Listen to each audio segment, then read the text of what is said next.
there are some efforts right now to try to de-extinct some animals. Right? There are. Thank you. Yeah. For giving me that new word.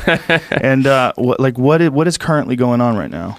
They're calling it the dawn of de-extinction, and it's a lot of very, very intelligent genetic scientists that are trying to isolate specific genes that are specific to the animals that have been extinct and putting them into extant animals that are still here, to basically make this Frankenstein animal, because it'll never be the animal that's gone, right? It will look like it, it'll behave like it, it'll think like it, etc., but it will never actually be the animal that we've lost.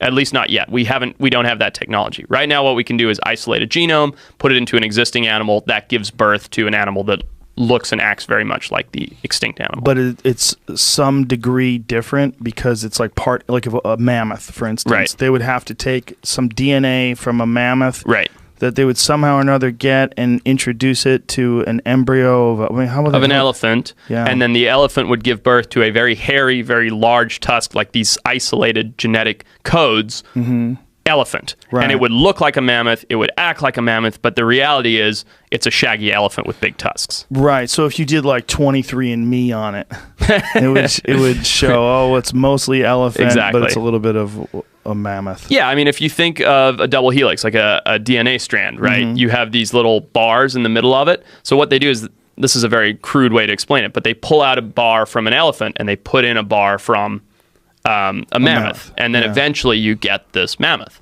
And so this would be with like gene editing tools like CRISPR or something along those lines? Exactly. Wow. And so how far away are they from doing this?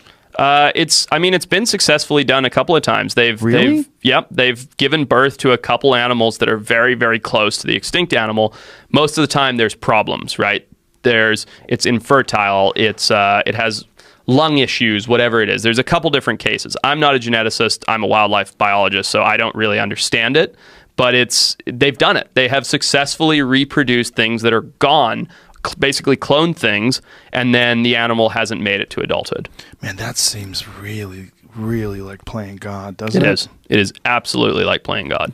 So I feel like, I mean, are people doing it just because they can? Is it one of those things? Or is there a real valid scientific reason for trying to reintroduce these animals or de-extinct them? Well, the valid reason is to conserve the ecosystem, right? Like we talked about. But I think it goes back to what we were saying half an hour ago, which is it's just that quest for knowledge, the can we do it, the innovation, right? Can we play God? Can we fix it? Can we take this thing that's gone and say, no, it's not? Like, we have the tools to make it not gone. Yeah, there was some article that I read where they were talking about reintroducing the mammoth to Siberia, and that there would be some ecological benefit to reintroducing the mammoth because of the way they forage for food. Sure. They would have some sort of an effect on global warming. Sure. Do you know about that? I don't know about that specifically. See if you can find that, Jamie. The reintroducing the mammoth to Siberia to benefit the environment. Look, whether that's accurate or not, until you put mammoths on the ground, how do we actually know? It's a great theory, and that's what science is, right? It's coming up with hypotheses and then trying to prove them. And it sounds cool. Like, do I want to see a mammoth walking around Siberia? Fuck yeah. But does that mean it's actually good for the world? Hard to say. Whoa. Could bringing back mammoths help stop climate change? Scientists say creating hybrids of extinct beasts could fix the Arctic tundra and stop greenhouse gas emissions. I don't understand that. I find it hard to believe, to be honest. Maybe it's just some scientist's clever way of sneaking it in because he wants to play God. Like, yeah, we're going to fix everything. Yeah, fucking use coal. Who gives a shit? Yeah, we got mammoths. We got mammoths. Yeah, just give me the funding. Give me the funding. Exactly, man. I'm trying to make mammoths. That's sadly very real. Well, is it really? Oh, yeah. I mean, look, if you're a scientist, right? Right. You, Joe Rogan, is a scientist. How are you going to make your career? Are you going to make your career by raising money through being like, yeah, sure, like I'll study cricket legs? Or are you going to be like, look, give me the money to stop global warming by bringing back fucking mammoths? Like, you know, like why?